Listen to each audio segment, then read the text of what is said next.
कि power average power is work divided by time. और इसी चीज़ को आप इस तरह भी लिख सकते हैं, energy divided by time. And energy कई फॉर्म में हो सकती है, ख़ास तौर पर ये बड़ा अहम फॉर्म है। इसमें बहुत सारे क्वेश्चन देके गए हैं पास्ट पेपर्स में, तो ये आपने याद रखना है mgh/t।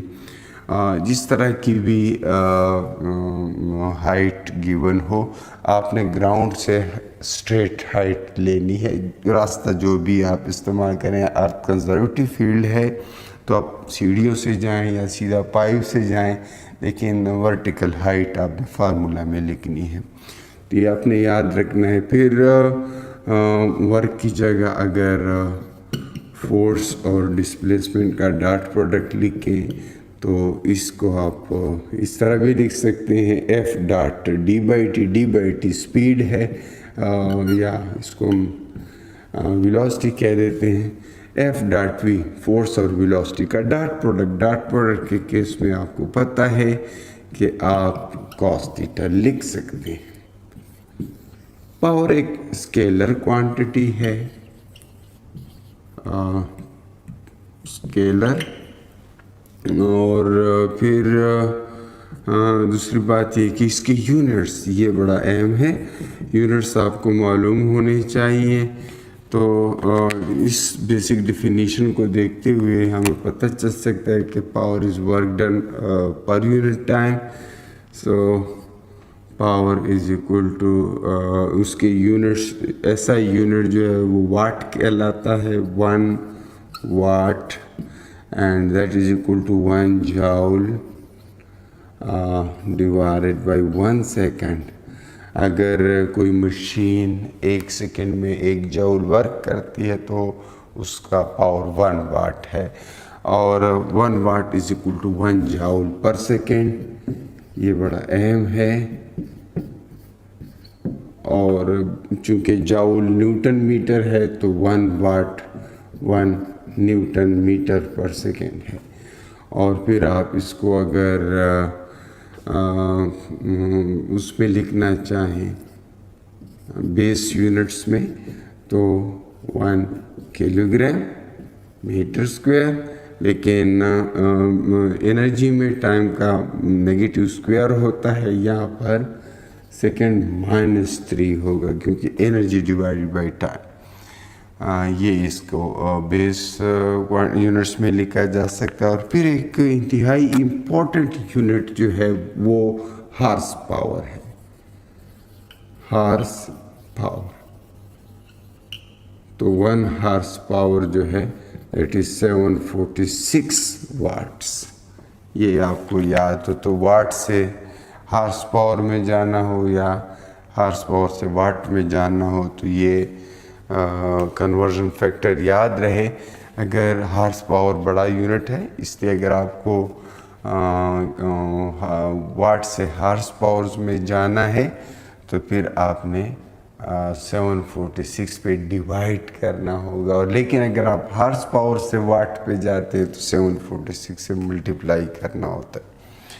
फिर जो किलो वाट और मेगावाट इस्तेमाल होते हैं, आपको पता है किलो जो है 1000 को कहते हैं, तो 1 kilowatt is 10⁻³ watt, 1 megawatt is 10⁻6 वाट।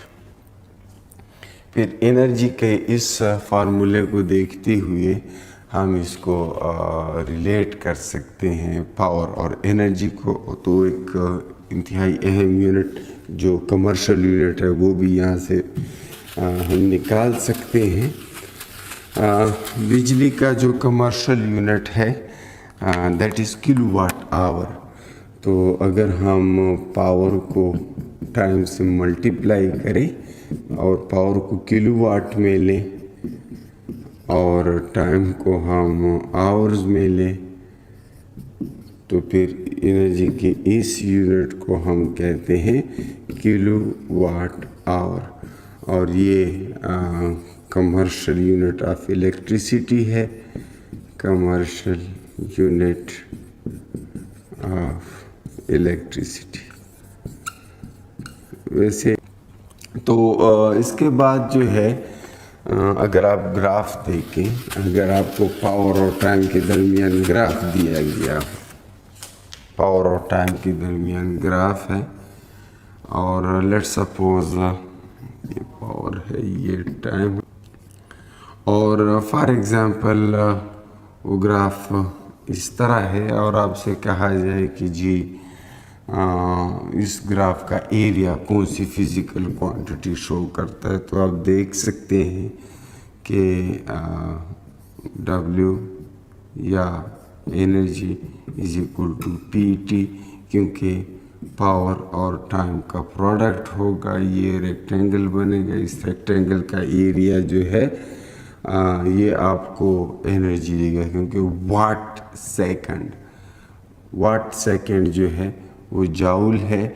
अगर आप इसको वाट में लिखें और इसको सेकंड्स में लिखें तो जाउल मिलेगा, इसको किलोवाट में लिखेंगे, इसको आवर में लिखेंगे तो किलोवाट आवर में मिलेगा, लेकिन होगी वो एनर्जी या वर्क। तो ग्राफ से आप ये भी बता सकते हैं कि एनर्जी या वर्क होगा।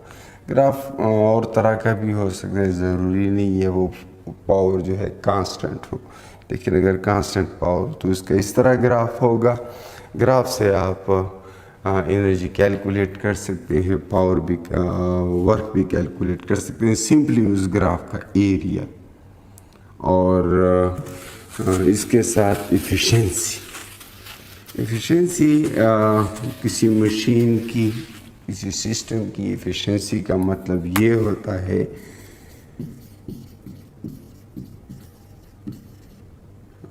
इफ़िशेंसी का मतलब होता है output useful work divided by input.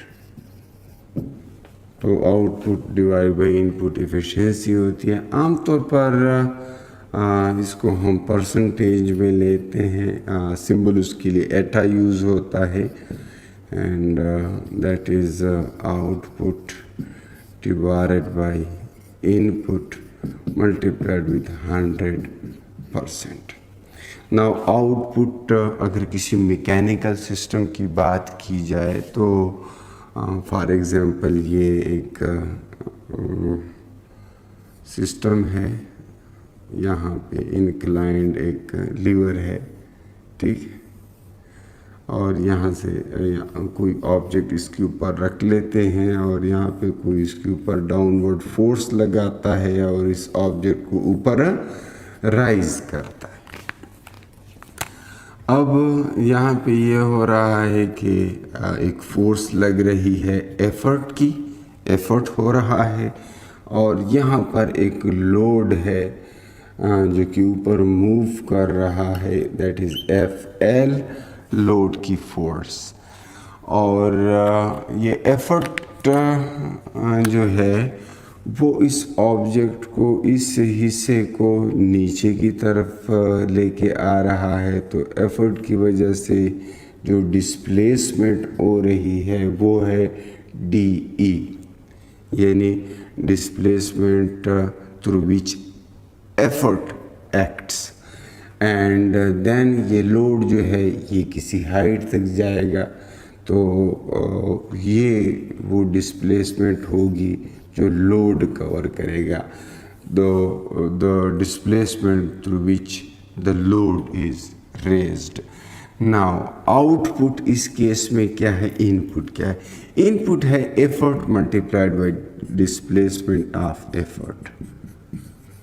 ये इनपुट है, हमने इसमें एनर्जी दी है।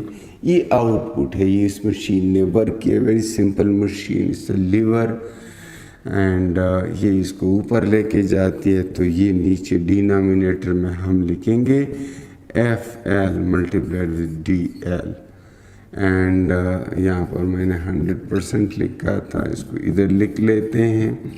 ये अमूमन परसेंटेज में होती है, एंड जितने भी रियल सिस्टम्स हैं उसमें इफ़िशेंसी जो है रियल मशीन्स की इफ़िशेंसी हमेशा 100% से कम होती है। आइडियल केस में ये 100% होती है, आमतौर पर कम होती है। तो आप ये लिख सकते हैं। फिर ये इस तरह से भी आपको क्वेश्चन मिल सकते हैं, सिंपल से क्वेश्चन। ये तो मैकेनिक्स से रिलेटेड क्वेश्चन हुए, मैकेनिकल। लेकिन ऐसे भी क्वेश्चन आपको मिल सकते हैं जिसमें आपको एफर्ट और फोर्स वगैरह नहीं यूज़ करने पड़ते। सिंपली कहा गया होता है कि एक मशीन है जिसकी एफिशिएंसी जो है 80% है, एफिशिएंसी 80% है।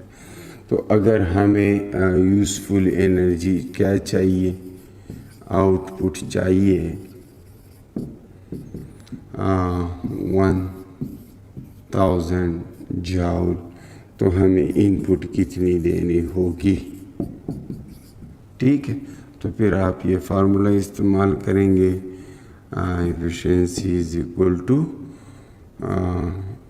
Output divided by input. Percentage में गिवन है तो इधर 100 होगा।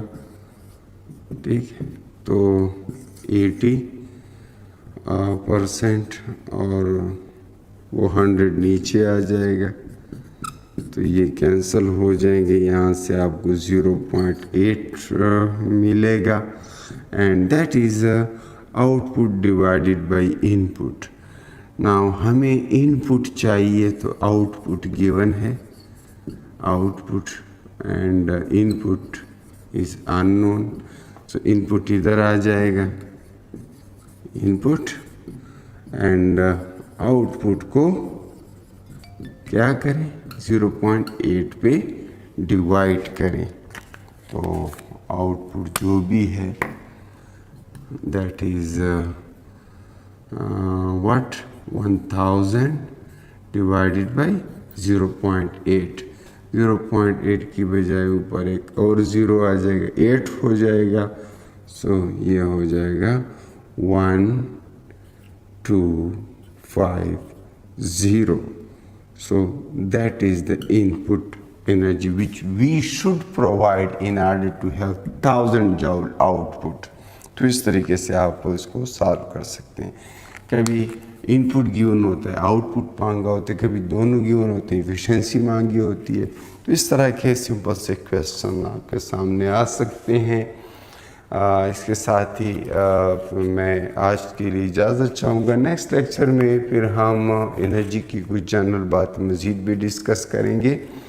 और ये यहाँ पर बताता चलूँ कि आपको पता हो कि किस सिस्टम की एफिशिएंसी कितनी है। जो हम रूटीन में डीजल इंजन है, पेट्रोल इंजन है, फॉर एग्जांपल डीजल इंजन की एफिशिएंसी 30 होती है, पेट्रोल की 25% होती है।